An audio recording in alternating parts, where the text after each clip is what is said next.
Hi there, Aries. Thank you for joining me for your weekly forecast for week commencing the 29th of July.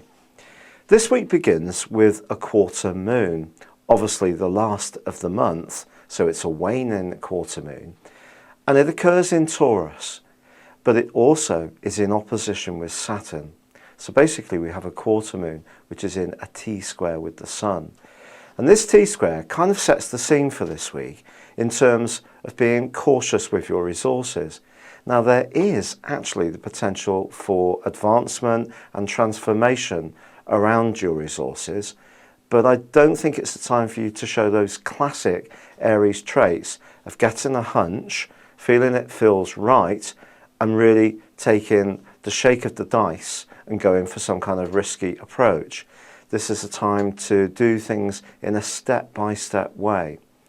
Now there is also an opposition all this week between Jupiter and Pluto, which could, when it comes to property issues, see you kind of hoping that you can do something bigger and better than you have at the present time.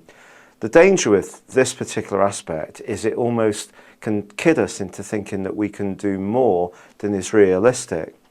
Also, you may encounter someone who could paint a picture that really in a way you want to be part of, but go careful not to be manipulated, even very subtly or innocently.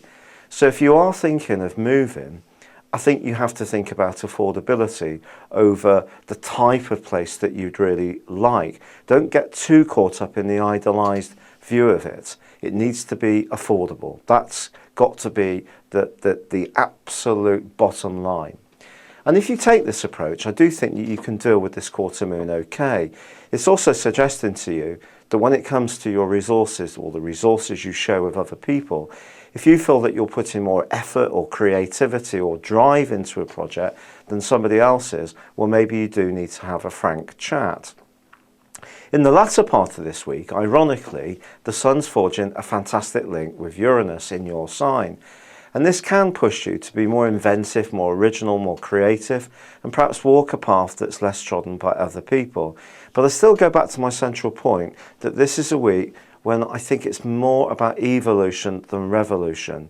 There's actually a gorgeous link between your ruler Mars and Venus, which traditionally is very good for love.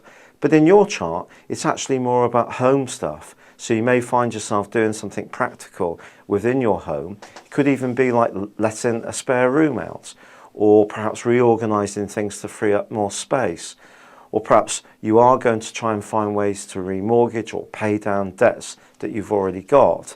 But if you get to the end of this week, feeling that you have been in some way or another a little bit more imaginative than perhaps you might have thought was possible at the start of the week, within the constraints that there are, or the potential pitfalls of getting caught up in being too ambitious, I do feel that you will have managed the week very well.